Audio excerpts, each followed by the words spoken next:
Hi, I'm Yumar from Go Prepared 4x4 and Camping. This is an extended walk around of the Vagabond Rogue teardrop caravan. It's quite a long version because we do have people that's first time campers as well as people that tows for the first time. If something is very second nature to you, that's something you don't need explaining, you can just forward on in the video. But yeah, enjoy, and this is the Vagabond Rogue. Alright, the first step would obviously be to hitch up your caravan in the right manner and the way. Like I said, this is second nature to some people, but we do have people that has never towed before. Alright, so firstly, you'll obviously back up your car, either using your reverse camera or someone guiding you. A combination of the two would probably be best if you're new to this. And then just place your tow ball right over the caravan's hitch. Alright, then always make sure your caravan handbrake is up before you hitch it up. And then firstly, ensure your jockey wheel bracket is obviously tightened well enough. Alright, and once you're happy, you can start lowering your jockey wheel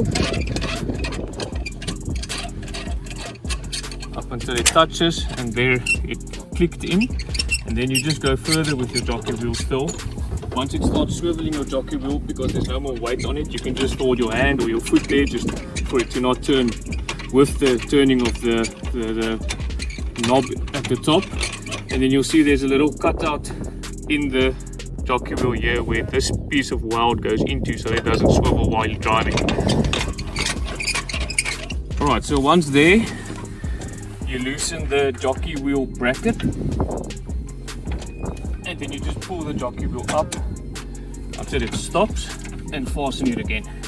This doesn't have to be overly tightened, but obviously just tight enough so it won't rattle loose or anything, especially on dirt roads.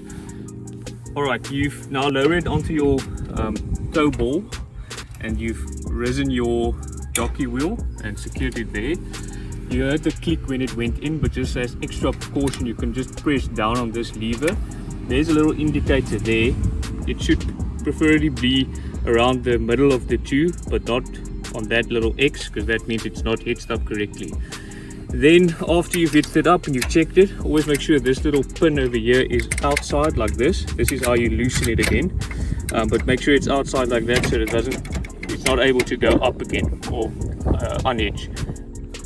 Right, then your safety cable over here should obviously go around your tow ball, and then anyway, you can do it the way you want to. There's little places here to hook it onto, but I like to hook it onto itself again. And the reason for that is if it pulls, it's going to tighten that little piece of cable there, and I'll explain to you now what the reason for the safety cable is. Alright, so in an event where the caravan comes off of your tow ball, the safety cable is there to pull tight and then pull your handbrake up like it is now in an effort to stop the caravan. You do get, on the older models of caravans and trailers, you do get the chains, but according to research, they say it's safer for the caravan and the car to completely separate. And obviously with a heavy duty chain there, that won't be able to happen. So this is supposed to pull the handbrake up, as well as actually come off and loose from the car, basically break off from it. This is a small chain, but the idea is to get your handbrake up. Alright, so once you reach there, you're happy with where it sits. I've got a habit of just also pulling on it slightly to lift the car a bit and the caravan, just so that I know it's up correctly. Alright, then you can put in your light plug. That's pretty self-explanatory.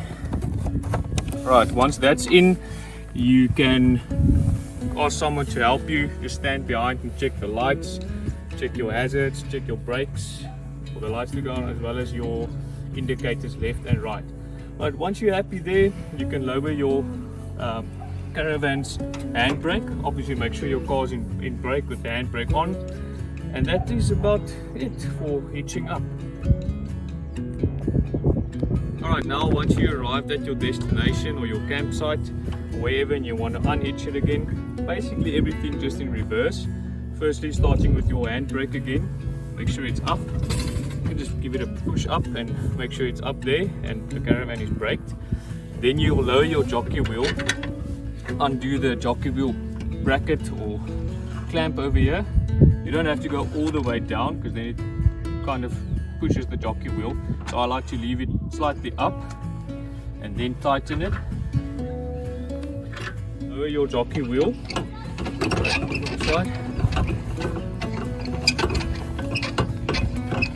Right, and once it touches the ground, you can feel it taking some weight. And you can come over here, undo your light plug. You can put the safety cable over there. And then while you're jacking up and you feel the weight is being taken by the jockey wheel, you can press this little lever in over here and pull up on this handle. And then you'll see it'll come off the toe ball. There we go. Now it's obviously separated and unhitched from the vehicle.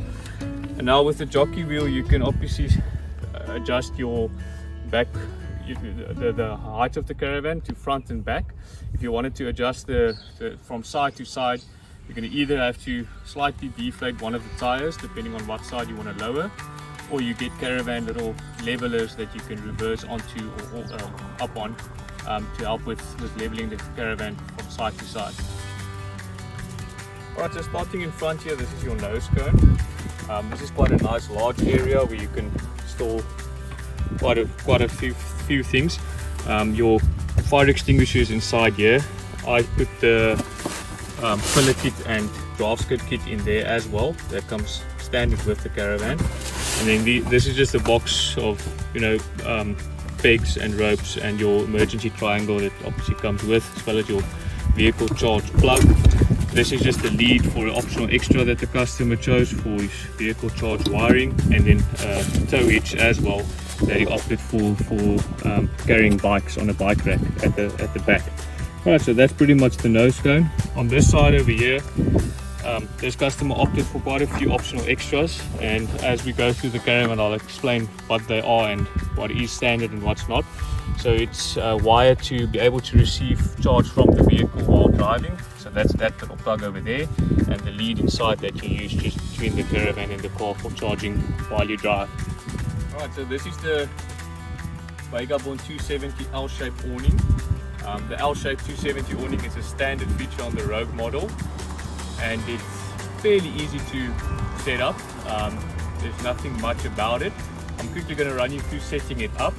We do recommend, however, when setting it up for camp, that you use the poles as well as guide ropes, just for wind that might pick up, as well as rain where there's more weight on the roof. But opening it and closing it is fairly easy.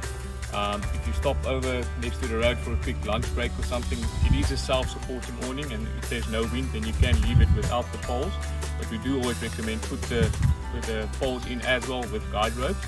Alright, so at the back, the zip here, I usually put the zips at the back here, both of them, just for excess water if it was raining or you washed it, to be able to seep out of that little gap that the two zippers has against each other. So yeah, then you just zip that one up, this one way forward, all the way to the front. Right, so that's the zips. Then you just always ensure that this cover is over the whole awning, so it doesn't bother you when opening it.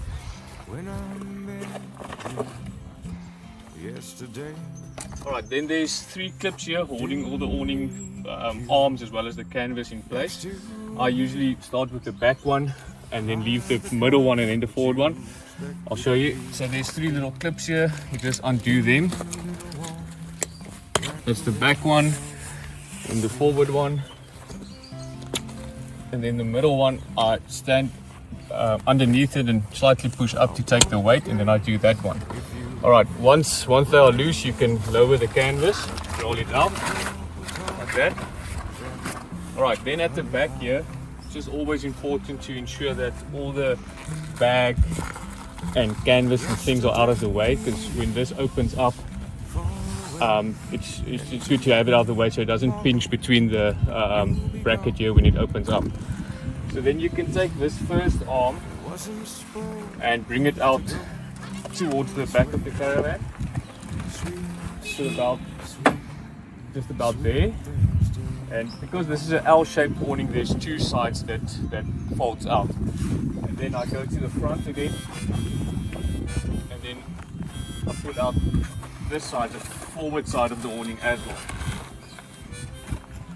Always on this side as well, just make sure that there's no canvas being pinched between the brackets. Alright, you'll see there's a little guide rope here. This guide rope goes all the way to on that side with a caravan clip. I'll show you that now. Alright, so this forward arm then tensions with this guide rope. Go to the driver's side roof rail over here. There's a little bucket clip or canopy clip, as I would call it, or caravan clip here. You just put your guide rope in there, and then you can slightly tighten this one. You don't have to go all the way because we have to do the other side still. Then you walk around to the back side. It's basically the same procedure, just on the kitchen back side. There's also a guide rope on the back here. So you just want to undo this one quickly. Between the two of us, we'll make it if we share. Alright, and use the same procedure. I just take the arm, walk it around, and as I mentioned, just check if there's nothing that will pinch here. And then just go all the way till it's about 90 degrees with the back of the caravan here. Then same story, there's a little caravan clip on this side. You just clip your guide rope in, and then you can tighten. You'll see I pull the awning on the awning arm here with my arm, and then I tighten. Alright, so that one is tight enough for now. And then the forward one I'll just tighten more. Also pulling on the arm here and then tightening it. Alright, and that is your 270 awning deployment. Like I mentioned, it is a self-supporting awning, but in inclement weather, or obviously when you're going to camp for at least a night or more, we do recommend you put in your poles. There's 7 poles that goes into these little pins over here. They're height adjustable, so just to aid in the weight, and you put the pole up, and then obviously your guide ropes as well. In the middle of the each arm on the awning, there's a little tab here as well. That is to also pull down with a guide rope and a peg, especially when it rains, so it makes a little gutter for the rainwater to be able to run off.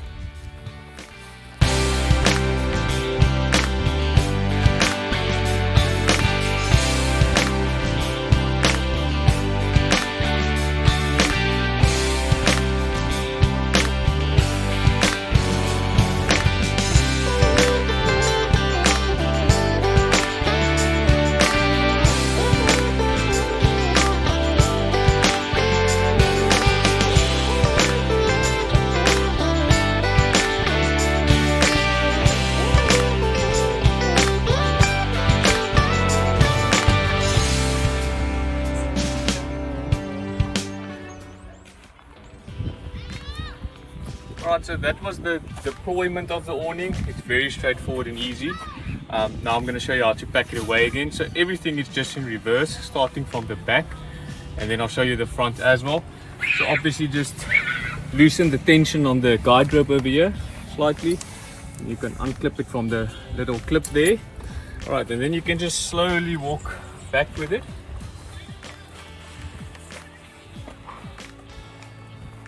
Up until like about that point again, where you're about 90 degrees the back of the caravan, and then to the front. Basically the same procedure, just in reverse. Like I said, loosen the tension, undo the guide rope from the clip, and then this you can just throw on top of the awning or do whatever with it. Just try and get it out of the way. Alright, so again it's in reverse, so this part that came out first when we deployed it must go back first. Alright, so then you just again walk it in.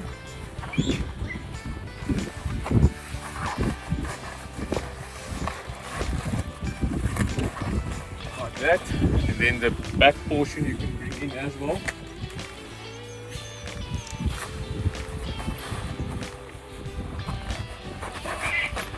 Alright, so once it's there, You can just again check that there's no canvas or cover that went in the bracket here that could possibly pinch.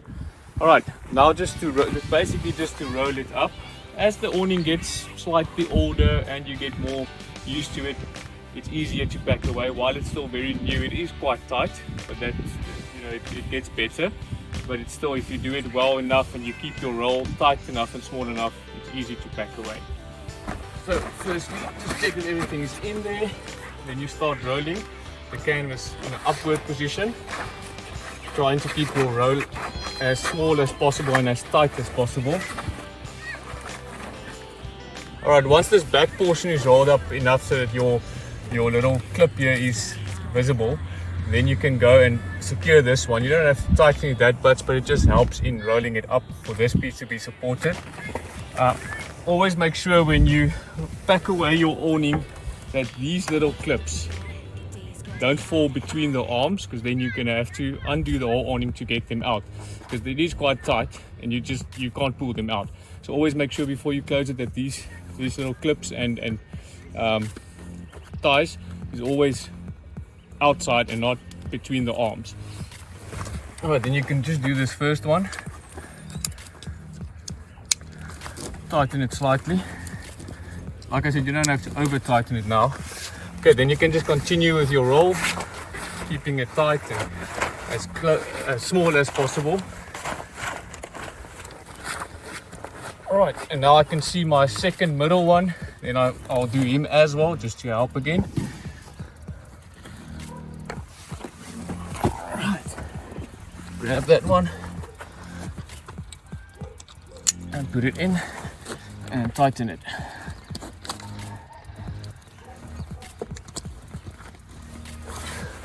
Okay, now the last one in the front, in the roll again, keeping your roll as tight and small as possible.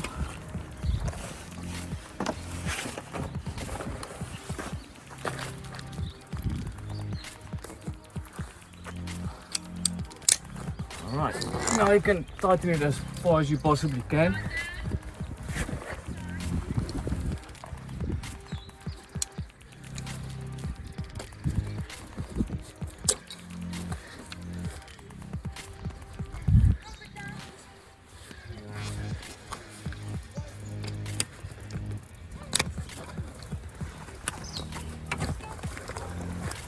Alright, so that's rolling it up and in the position before you put the bag over. Now you can start in the front here, just put your bag over it again.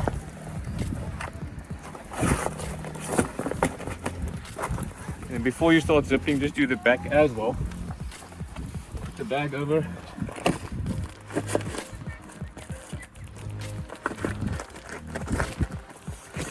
Okay. You can start closing your zip. Just always check that you don't pinch the canvas. You can just always push it up with your hand.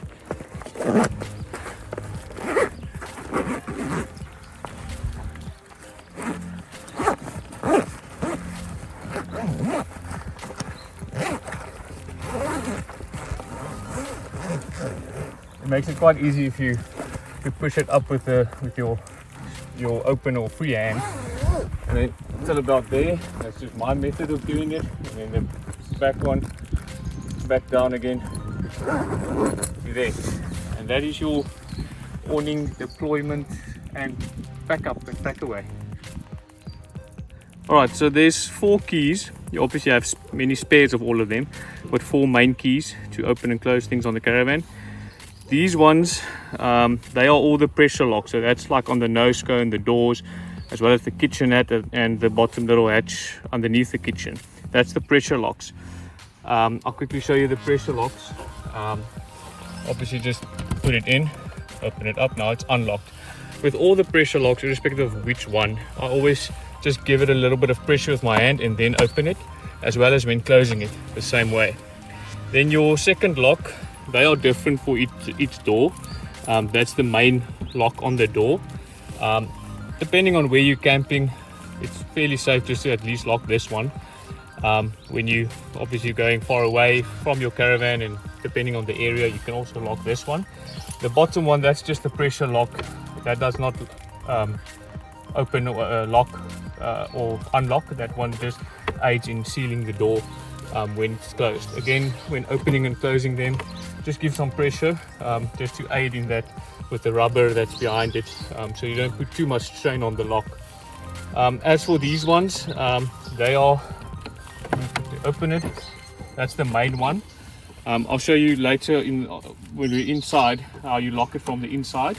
But these ones as well, when you close them, I always open it and then I close it, and then you can hear the clips. So now it's closed. Locking them, just get the right key for this one. It's the other side's key. So yeah, there it's locked now. So this one is now locked. Unlocking it, obviously just in reverse. Now it's open. So like I explained, that's the locks. That's these two are on the doors. These are all the pressure locks. And then this little silver one is for your water filler cap.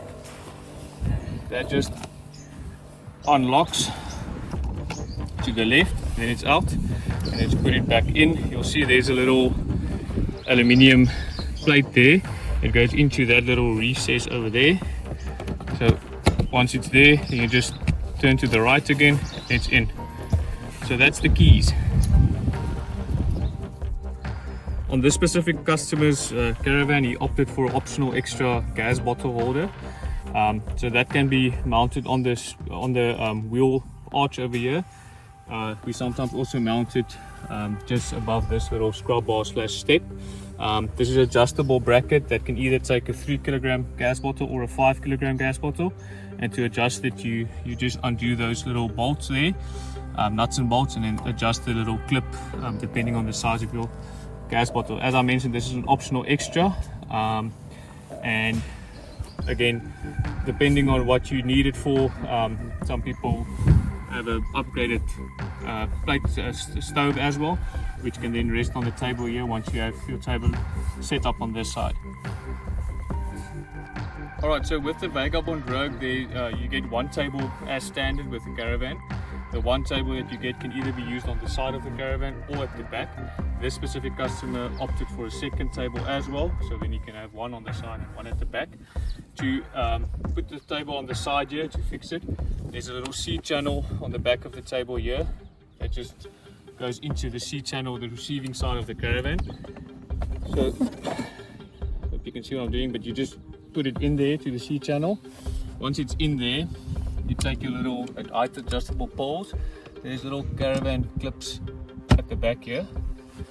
You just adjust the height slightly, take the weight and get it level.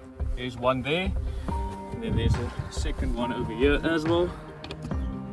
Put it in and adjust it to take the weight of the table. And that's setting up your side table. We just kept the protective film on here because it's a very nice stainless steel top, so that it doesn't scratch before we do hand over to the customer. Alright, so as I mentioned, this same table that comes standard can be used on the side or at the back here. It's basically the same procedure at the back here, except for it works easier if you slide this one in, because it's a slightly more bent version than that one. So again, it's a C channel that goes into a C channel. So you just put it over there like that and slide it in. And then the same story, you use the poles at the little clips. There's the one. There's the second one. And then again, you can just adjust it so that it's level depending on the ground underneath it. Yeah, and that's the table at the back at the kitchen portion of the caravan. Right, as I mentioned way in the beginning of the video, this customer also opted for an optional extra tow bar. The receiving, the hitch is just in the nose cone there. Obviously just goes in there. This is not for towing, this is just to be able to put a bike rack on. To obviously take your bikes with and not have to put it inside the caravan. This is quite a handy upgrade or optional extra. As I mentioned, it's not for towing, but it's ideal for carrying bicycles on a bike rack. Alright, so this is the lovely Vagabond Rogue kitchen. It's standard it comes with a 50-litre fridge. That's standard on all Rogue models. To operate the fridge is very straightforward. There's an on button, you just press it on, and then you can adjust the temperature either high or lower. It's currently set to -10, but it obviously needs to cool down. And then if you want it at fridge temperatures, I would say anything between 3 and 5 degrees, that's fridge, and freezer temperatures is obviously -10 or more. To open the fridge, there's a little latch over here. You just pull up on it and open your fridge. Yeah, and that's the 50-litre fridge that comes standard with the Rogue. Staying in this section, there's a little switch over here. That switch powers the water pump to be able to pressurize the external water outlet. That's in a case where you would want to maybe empty your tank faster to put in fresh water, or if you opted for an optional gas geyser, you do need that pressure to be able to sufficiently supply the gas geyser with water. Alright, this side, this is your kitchen tap. This is automatically switched on when you open the tap. This is your little stainless tap basin, sorry. And then you've got several little packing spaces over here. This is just the boxes for warranty purposes and stuff for the products that's installed here. So there you can put any food items or whatever you want and please. There's a second cabinet over there. Inside this one is all the crockery. That also comes standard with the Rogue. It's four of each, 4 cups, 4 bowls, 4 glasses and 4 plates. And then this little cutting board as well, this opens up. We generally, when we use the Rogue for camping, we put our utensils in here in a little utensils separator. This little stainless bucket can come out as well to access that compartment, and some people might use it as a braai bucket, I don't know. Alright, so that's pretty much the kitchen. Oh, and the lights on top here, light can either be amber, obviously off, or white. And yeah, that's pretty much the kitchen. On that side is your 220 volt outlet. That'll obviously only have 220 volt once you plug into 220 volt, unless you've upgraded your electrical system with an inverter, etc. To close the hatch, it's basically the same as all the other pressure lock hatches. You just close it and then just aid the lock by giving some pressure and lock it on this side as well. One very nice feature as well is that your table can still remain set up with the hatch closed, so at night you don't have to pack away your table. You have to close your hatch and protect your food items, etc. Alright, so underneath the kitchen there's a handy little hatch. You would have seen when we lifted out that little bucket over there, you could access it from the inside of the kitchen as well. So over here the standard gas stove is in here. I put it in here, you can put it wherever. That comes standard with the Rogue. That Victron Blue Smart charger, that comes standard with the Vagabond Rogue as well, including a 100 amp hour normal AGM deep cycle battery. This specific customer opted for an upgraded lithium battery. The battery is behind this service panel. There's 4 screws, bolts and nuts that you undo to be able to just access that compartment, and that's where the battery lives. As I mentioned, this customer upgraded his battery to a 100 amp hour lithium battery, as well as he put in a solar controller as well to be able to receive charge via solar. On this side, this is also obviously standard on the caravans, is your DB board. I'm just going to open it. On this side, this is your AC breakers, and then there's all your 12 volt fuses. So this is like a little service area, but you can also obviously put some bits and pieces in here. And then just on this side over here, as I mentioned, the customer opted for a solar controller as well. That's where you then that's the solar input, where you'll plug in your solar lead that goes to your solar panel. Alright, so this is the interior of the Vagabond Rogue. Obviously one of the amazing features that Vagabond was one of the first to have is 2 doors, which really makes it, the living inside of it, much easier. Alright, so the inside over here, that's just the ground sheet. That also comes standard with the Rogue model. It's the same shape and size as an L shape as the awning is. So that you obviously put up basically first when arriving at camp. That's just your ground sheet. Just going to put that one side. This is a annex room awning. It's just walls and a floor. That's an optional extra as well. I'll show you the awning on the driver's side in a while. But that's just to enclose that whole awning and make another closable living tent space area. As I mentioned, that's an extra table that the customer opted for as well as an extra. In this bag here, that's just your awning poles. As I mentioned way in the beginning, that's just to aid your awning, to take a bit of the weight off the awning arms, and obviously to be able to pull them down with guide ropes and pegs. Alright, so on both sides, there's switches on that side, there's switches on this side as well. So on this side and that side, the top switch here, the front one or the top one, that switches on the lights at the just above the door here. It can either be white or amber and then off, and on that side the same. This side does not switch on that side and that side does not switch on this side, but you can switch it on both sides. And then at the bottom here, there's another little switch. That's just to, on the other side it's as well, it's on both sides. That's just to illuminate these little cubbies over here. Obviously that's also quite a soft, nice light at night to keep switched on if you just want to quickly grab something inside here. In the middle, this is a voltmeter. Just press it once, that'll indicate your voltage. And then there's two USB outputs there as well. And next to it, that's a Hella plug output. If you've got any 12 volt Hella plug accessories that you can run off there. Switch that off again. And then right in the corner there, behind the rolled up canvas door, that's your 220 volt outlet. Again, obviously need to be plugged into 220 volt unless you upgrade it for an inverter, etc. Alright, staying in the front here, there's three little cabinets over here. Two large ones and one smaller one, but all of them has got the same depth. It's actually quite big. I'll show you that one. Actually quite big, and you can get quite a lot in there. And as well as these pigeonholes at the top here, they are quite big for loose items or rolled up blankets or whatever you want to and need to put in there. Alright, in the middle, just continuing, is the roof hatch. That's also a standard on the Vagabond Rogue models. To open it, you just turn it towards the left. You'll see there is a little indicator here with an arrow to open it. So it's in that direction.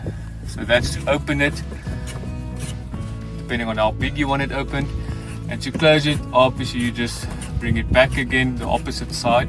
But when closing it, you can just feel it. You don't have to over tighten it. It's got rubbers to seal. So once it touches there and it's fairly tight, you don't have to go more, because you can strip these little knobs. But that's more than enough like that. There is rubbers to seal it. Alright, and then your main interior light, it's the same one as at the kitchen. It's got white or amber. So that's the light there. Both the doors and the windows, as standard on the Rogue's, got mosquito netting in front of it that can zip open, as well as these little canvas doors. The reason for the canvas doors is it's quite nice if you on a dirt road and traveling, and you might be worried that there might be a little bit of dust ingress at the doors. You can zip that canvas door closed, and it will also aid in dust not coming into your living or sleeping area. And the same with the windows as well. And then at the back there's more packing space. This is one of the largest ones on the back side here. There's a middle one as well, and another one. These two, you can put longer items in here because it's actually a pass through there. And yeah, that is about the interior. As I mentioned, the windows, they have mosquito netting as well as the canvas for privacy. And then there's three little hinges on each window. There we go. They just open up like that. The hinges on both the windows, it's called a memory hinge. So it basically just stops wherever you want it to stop in a way. If it doesn't stop where you want it to stop, it's very simple. You just slightly tighten the bolts that goes into the hinge, and then it will stop there. When you close your windows as well, the same with all the other locks. I just have the habit of giving it pressure from the outside and then closing it with all of them. It's just a habit, and it will prolong the life of all the hinges and locks and things on your caravan.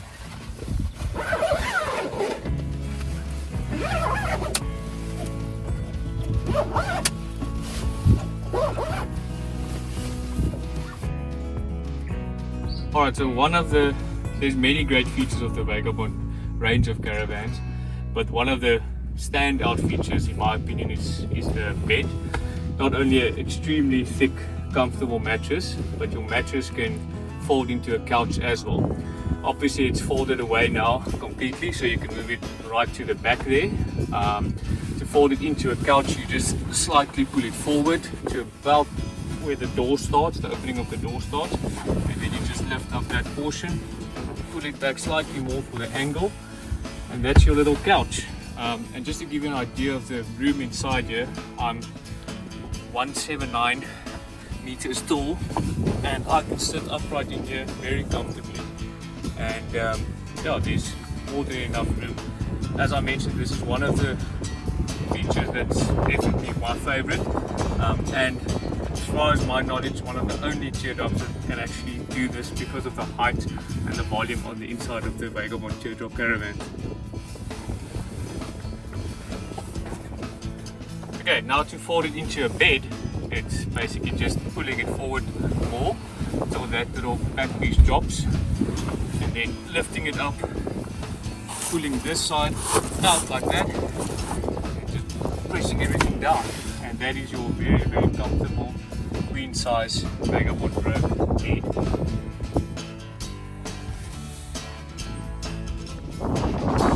Alright, then to fold it into the couch or packed away position again, so everything basically reversed. You just pull it forward, this one forward like that, this one up like that, this one underneath like that, and then it's packed away again, or in your couch position. There's your couch position again.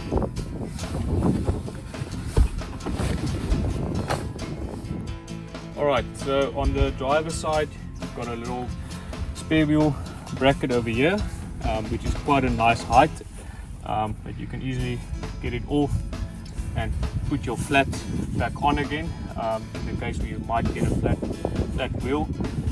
And at the bottom here, remember at the kitchen I mentioned the outdoor or the exterior tap. There's the little exterior water point. There's a little valve over here that you can just open and close to be able to access that water.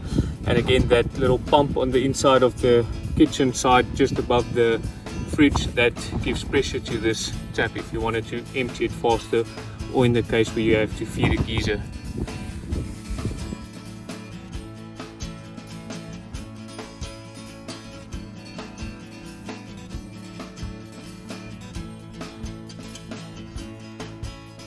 Awning, before you start unrolling the awning, it's quite handy to already have 2 pegs in the ground on that side.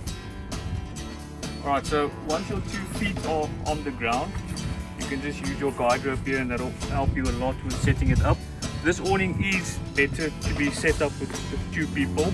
It is possible with 1 person, but again, it's much easier with someone just helping you, and it's slightly bit quicker when someone just helps you.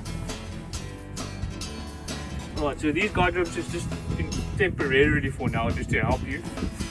Alright, then the other 2 poles over here, you get them. Alright, so they just go to the back of the caravan here. And there's a little lissy over here that this pole goes into. See that little black tab there? So it just goes through it, and then you just extend it, so press against there just to aid in the tension going to the front again. Then you can do the second one, the other one.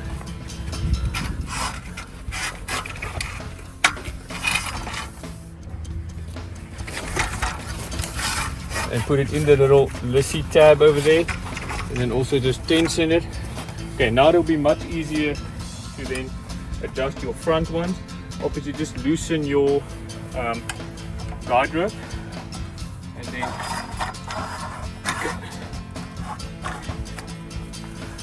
well, this one, loosen your guide rope, and just set it to the height that you prefer, and then just tighten your guide ropes again. And that's the annex room awning. This awning can be opted for as an option extra, just the awning itself. As I mentioned, this customer opted for the annex room as well. And those, sorry, earlier I mentioned that they velcro on, but they zip on over here. So you can put on one side there, all of them to enclose it. It's got a built-in floor as well that covers this whole area. And it also has a panel on the back end here, so it's a completely sealed off unit, but it does have a little opening here, the same size as the door, for you to be able to obviously access the little room, as well as, again, if kids had to sleep here, or you just wanted to use this as storage or whatever it might be. Backing it up, it's basically the same thing again, just a very important little piece to mention. When you roll it back up again, be very sure for this little bottom flap over here to roll up with the awning. If that's not rolled up with the awning and you roll it up like that, it does not fit in the awning bag. So this little extra side flap here must be rolled up with the awning.